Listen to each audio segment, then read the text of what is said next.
Alrighty, so now that we've had some time to process this final episode of Attack on Titan, in this video I actually want to take a look at some of the biggest changes that they've had from the original manga serialization to the anime adaptation. We got to see some of the things that Isayama and Mappa worked together to, I guess, change, because with the original chapters, there were things that people weren't too happy about, me included. So I guess in a way we were compensated with this adaptation, which I said in my reaction yesterday. If you haven't seen it, make sure you go check it out. That I feel like that they did the episode a lot better, because there were key moments that most people had issues with that they sort of changed the dialogue for, which I'm okay with, because one of the scenes that I didn't like, which we're going to talk about soon, was mostly changed, which I was really cool with. It's kind of like two experiences, because for people who only watch the adaptation, they probably would find it a little bit weird why so many people were freaking out, but you also have to understand it from the point of view of the people who only read it,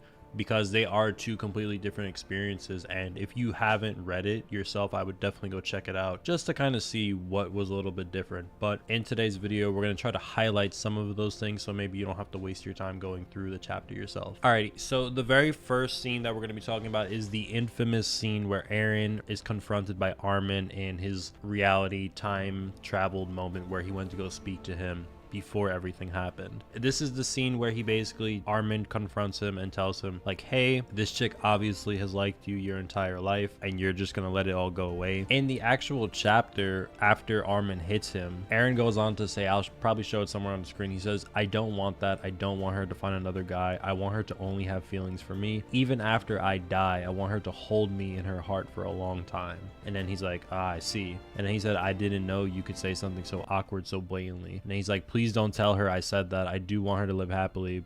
I really do, but damn it. When we all first read this, we all felt like what the fuck? Like, this is super cringe.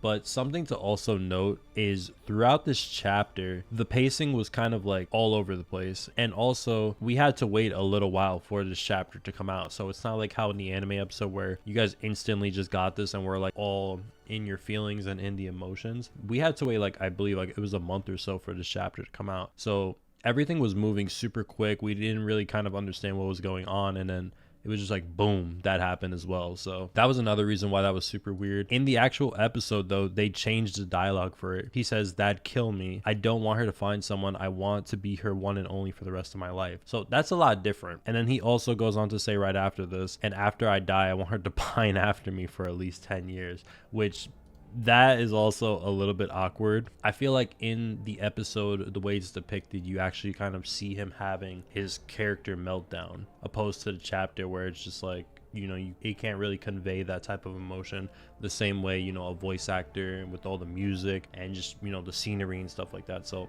I feel like in the episode itself, it wasn't as, I guess, excruciating as it was when we all read it, you know, last year. The second biggest change, and this is probably the change that I'm the most happy with, is when in the manga, Armin actually thanks Eren for becoming a mass murderer, which that's one of the craziest things like I've ever read, like in a bad way. I feel like it just kind of like, it made like everything that happened like super awkward. I'm not gonna say ruin the series, but like it kind of tainted it, because that was like the complete opposite purpose of what was going on. So in the actual chapter, Eren says the next time we'll be trying to kill each other, but when all this ends, you'll remember again. And then Armin says, Eren, thank you for turning yourself into a mass murderer for our sake. I swear I won't let this transgression go to waste. They hug. Eren says, I don't know what'll happen after I die, but I know that you can go beyond the walls. The one who will save humanity is you, Armin. That is how it was depicted in the manga, and I think that's way worse than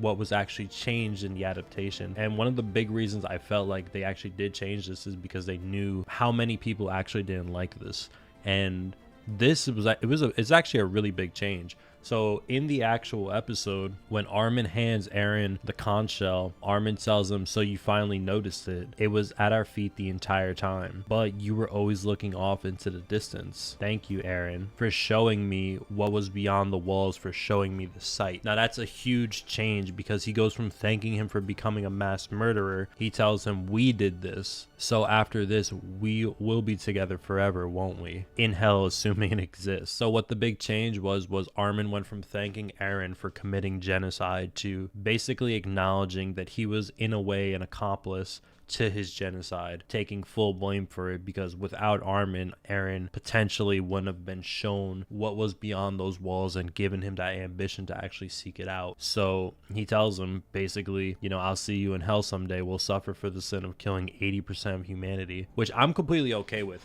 If we're going from thanking someone for committing genocide and kind of like killing character tropes and motivations to actually taking it in, accepting it, and, you know, acknowledging, hey, I'm just as terrible as you, that's much more in line with what I would have been more comfortable with. Unfortunately, I've already been depicted to the original. I'm gonna take this as my canon. I much more personally like this one, and knowing that Isayama was evolved, it's canon as well. You know, we can all take whichever story we like. For me personally, none of whatever happened in the final arc really changed how I felt about Attack on Titan. I still love it. This is my ending. I loved how they did it in the anime episode. This is so much better, in my opinion, than the original. One of the other, I guess, not really a big change, because they did basically show it, was the actual ending of the series. Because in the manga, the anime actually ended when Eren, quote unquote, rewraps Mikasa's scarf around her neck, and it just kind of ends off there.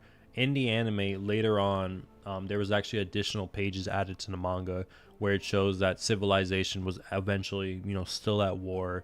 Mikasa dies of old age, and the tree, the Titan tree of the foundation, was basically, you know, everything was gonna realign. The entire product was gonna start again. That I feel like is a little bit better as well to include in the actual ending. That was added later on in the manga, but having that all at once, it kind of gives it that feeling of not really like an unsatisfactory ending, or not like a cliche ending, but you get to see that even though throughout all his troubles, literally wiping out 80% of humanity, the cycle still continued.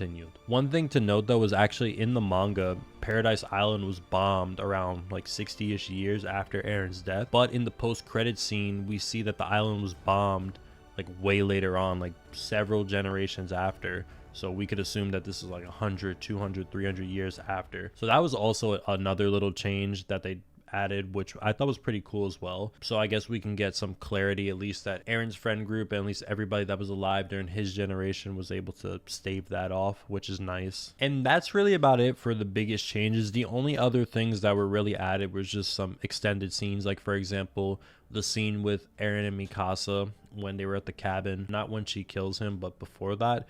That scene was extended. It was not as long in the manga. One of the other scenes that was added was when they showed Falco and Gabby planting the seed in like the very end of the episode. That was also a new scene. And they also went into a little bit more detail with the Levi scene, you know, rolling around the wheelchair. But that's really about it for the changes for the episodes. The premise of it was the same. Mostly everything else that was shown was perfect. The only thing that I guess was different was, I guess, how they adapted it and some of the dialogue changes. And it was for the better, because like I said, I feel like it, you know, it took some of the things that people were really upset with and changed it. Now, there will probably still be people out there that don't like the ending and that still wanted them to go for the dark route of Eren literally just mass murdering the entire planet, which would have been crazy. Not saying I didn't want that, because in a separate universe I definitely would have wanted to see something as crazy as that. But what Attack on Titan was, I'm happy with the ending. I really liked it. It's still a 10 out of 10 for me, and I think that if you haven't seen it, despite what you hear about it, you should definitely check it out, because it's an amazing series from start to finish. It's such like a lore heavy series. There's so much like insane moments, very good character development, very good character moments. The anime adaptation is one of the one-for-one ones where it's like pretty crazy for most of the time. There are moments throughout the anime where they cut out stuff, or it was depicted a little bit better in the manga, but for the nature of that type of series with, you know, the fighting and the ODM gear and the big titans and all that stuff, always crazy to see that animated. But yeah, Attack on Titan was amazing. Let me know in the comments if you guys were happy or disappointed with some of the big changes in the episode. But until then, I will see you next time.